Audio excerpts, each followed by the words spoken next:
There. Now, despite being employed, millions of Britons are earning minimum wage and are forced to live below the poverty line. As the British government tries to deal with a huge budget deficit, planned cuts will force the UK's poorest deeper into debt despair. RT's Laura Smith explains. Single mum Mary Lawrence has always worked.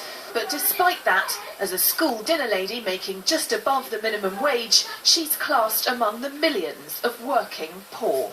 With my wages, my tax credits and my child benefit, once I've got them in per month and my outgoing, I'm left with about £25 to £30 a week.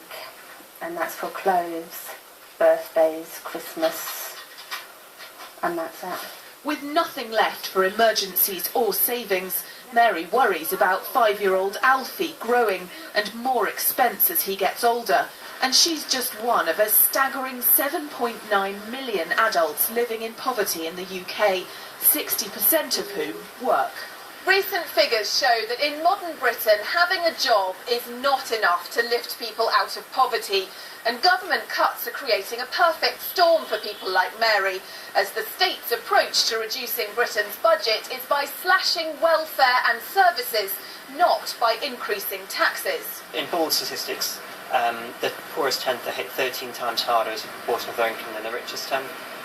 That's partly because poor people rely on those services because they don't have any other option, and it's partly because the incomes of the people in poverty are so low to start with that if you take out kind of these services away from them, then that represents a much bigger part of what they need to get by. The government says it wants to make work pay, but those assurances ring increasingly hollow. One of the big worries is that the government its two flagship policies are about helping people into work through the work programme and making work pay through universal credit. But with the best way in the world, the success of both depends on the state of the labour market. And the big problem here is that the labour market, the economy is in poor health. Mary relies on those tax credits or reliefs to help her make ends meet, and she's recently got into debt. Do you feel that you're sinking or swimming at the moment? Sinking. Yeah, definitely.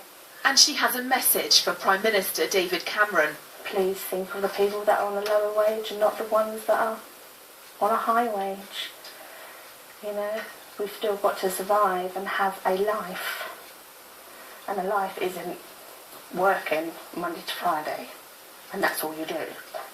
You know, especially when you've got young children. I saw him out in the paper the other day with his wife and children to a park. He obviously takes that for granted, but for some of us, that's a treat. And a rare treat. Poverty's about material deprivation, but it's also about feeling excluded from mainstream society.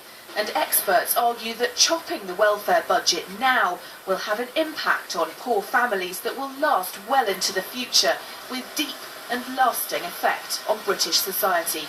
Laura Smith, RT, London.